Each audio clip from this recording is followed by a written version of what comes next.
God's Word Express. Welcome back to the deep dive. Today we're jumping into a really compelling source one of you shared with us. Yeah, this one's fascinating. It's a sermon called An Unshakable Heart. It's part of the Deliverance series by Pastor Dr. K.E. Finn. Right. And it's not just theological.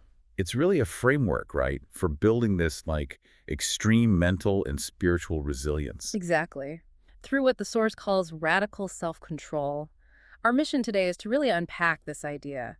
This question of why some parts of our lives, finance, relationships, you name it, just seem to get stuck. They fail to level up, as the sermon puts it. Yeah, despite all our effort. And the answer the source gives is, well, it's pretty unsettling. It suggests we're being consumed by an adversary. And it completely shifts the focus away from, bad luck or external circumstances. It says this consumption happens because of an internal problem, a lack of stability. A vulnerability in the heart that basically opens the door for a spiritual enemy. The source uses terms like Phimon Satan or just the devil. And the whole argument is built on this ancient warning from the Apostle Peter. He was writing to Christians who were facing, very real life or death threats. Persecution, violence. All of it. And his main point in 1 Peter 5.8 was to tell them that the enemy they could see wasn't the real enemy. The true source of the problem was unseen. And that unseen enemy is described with this, just terrifying clarity. The roaring lion. Exactly, the roaring lion, seeking someone it may devour. And that image, the roaring lion, is so important. A lion doesn't always roar right before it attacks to kill. Right. It's about panic, confusion. It's a tactic to create fear, to scatter the prey. And the sermon's point is it can only devour you if you give it an opening. An opportunity, or as the sermon calls it, a door. A door that we open ourselves through a lack of internal stability. So I guess the big question for this deep dive is, how do we build that stability? How do we get this unshakable heart so we're never the prey? Okay, let's start right there. What exactly defines this unshakable heart?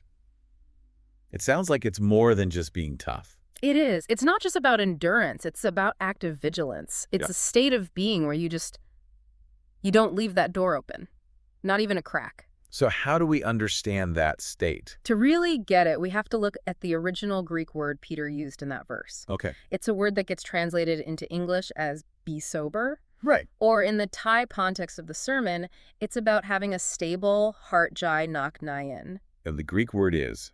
Nepho. Nepho. So what does that really mean beyond just not drinking alcohol? Well, that's the key. Linguistically, you're spot on. It literally means not drunk, to be totally free from the influence of something like wine. But there's more to it. Oh, way more. The psychological and spiritual meaning is huge. It's about achieving a very specific mental state. You could almost think of it as peak spiritual executive function. Executive function, I like that. So it's about control. Total self-control. It means being fully conscious, constantly awake, not sluggish or careless. And it means keeping your internal state calm no matter what's happening outside. The speaker argues this state literally prevents negative influences from getting a foothold. So self-control isn't just a good habit. It's like your primary security system. Yes. The analogy in the sermon is perfect. If you are the security guard of your own village, your mind, your life, and you're drunk, you lack that nephos state. The thief just walks right in. The thief walks right in. The line doesn't have to be strong. It just needs the guard to be asleep at his post. That really flips the script on who has the power. The enemy's strength is kind of irrelevant if you just don't give them an access code. Exactly. The lion is seeking someone it may devour. Stability is your refusal to be available. So let's make this practical. What does that lack of self-control actually look like? If nepho is sobriety, how do we get drunk in our day-to-day lives? The source. It really breaks it down into two main areas, two categories where this loss of control shows up and opens those doors. Okay. The first one is probably what you'd expect, loss of control in your outward behavior. A classic sins of the flesh. I think the source brings up Galatians for this. It does, Galatians 5.1. But it frames that list not as just a moral report card, but as a power failure. What do you mean by that? Well, the behaviors listed, being quarrelsome, aggressive, jealous, causing divisions, gossip, even literal drunkenness, they're all framed as symptoms. Symptoms of what? Of a heart that has given up control, ceded its territory. And the sermon offers a contrast to that, right? From 2 Timothy. A very specific one. 2 Timothy 1.7 says the spirit God gives is one of power, love, and self-control. So The logic is, if you're operating in constant anger or jealousy, you're not operating in that divine provision. And you become a target. You become the prey, or the victim, hiwa is the word used. And that, according to the teaching, is what directly impacts your finances, your family, everything. It all traces back to that loss of behavioral control. Okay, that makes sense. But what's the second door? You said it was more insidious. It is. It's the loss of control in your emotions. And this is a really subtle distinction. It's not about what you feel. It's about how long you feel it. Precisely. The source is very clear. Having an emotion like sorrow after a loss is normal. It's human. The problem arises when you let that emotion become prolonged, when you choose to dwell in it. So just sinking into grief for too long, the sermon actually calls that a failure of self-control. It does. It says sorrow is a feeling, but letting it fester and last too long turns it into a choice that opens a door. The best example for this is anger. Right, from Ephesians. Be angry and do not sin. Do not let the sun go down on your anger. The key is the time limit. Don't let the sun go down on it. So the sermon isn't saying don't get angry. It's saying deal with it now. Yes. Holding on to that toxic emotion, bitterness, resentment, the speaker compares it to opening a window in your house and just leaving it open all night. Now what comes in? Mosquitoes. Young, as he says. It's such a practical metaphor. You know mosquitoes exist outside. You can't stop that. But you can absolutely control whether your window is open or shut. And unresolved toxic emotions are that open window. You're just inviting trouble in. Okay, this is where it gets really counterintuitive for me. So failing to control negative emotions opens a door. But the sermon says the same thing can happen with joy, with indulgence. This is such a powerful part of the teaching. Remember, nifa means not drunk. Right. We usually think only bad things can intoxicate us, right? Trauma, vice. Yeah. But the source says pleasure can do the exact same thing. It can dull your awareness just like wine, which the Psalms say makes the heart glad. So the principle here is just too much. The rule of too much. The source lists all these modern examples. Daily buffets, constant travel, binge-watching shows, scrolling social media for hours. None are bad in themselves. But when you lose control. When it becomes too much, it becomes a form of spiritual drunkenness. How does that work psychologically? Well, when you're constantly chasing that next little hit of pleasure, that dopamine response, you stop being intentional. Your self-discipline muscle gets weak, you become sluggish, and you're not paying attention to what really matters. Your internal security guard is basically passed out in a food coma in front of the TV. That's a perfect way to put it. And to show how important it is to set limits, the source brings up this radical Old Testament example. The Nazirite vow. Yes. The Nazirites didn't just give up alcohol, they gave up anything from the grapevine. Grapes were a source of common, everyday happiness in that culture. So it was an act of intentionally denying yourself something good. For a higher purpose, the modern version isn't about giving up grapes. It's about choosing to abstain from some normal pleasure. Maybe it's social media for a month, or no streaming for a week, to sharpen your vigilance, to practice nepho. And the ultimate cautionary tale for this, King Solomon. The man who had everything, wisdom, wealth, God's favor. But his indulgence was just off the charts. 700 wives, 300 concubines. The sermon frames that as just excessive. It was pure too much. And the Bible says his wives turned his heart away.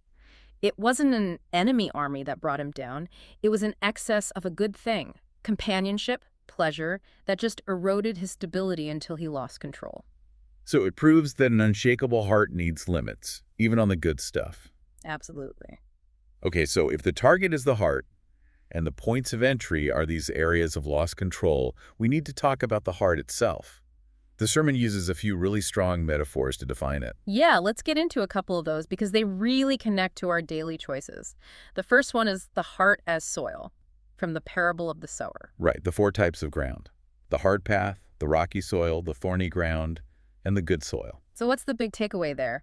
The seed, which could be a good word, an opportunity, or even a crisis, is the same for everyone. The speaker gives this great modern example of a building collapsing, a huge financial disaster. The external event is identical for 2 different people. Identical. But one person rebuilds, and the other is just consumed by bitterness for the rest of their life.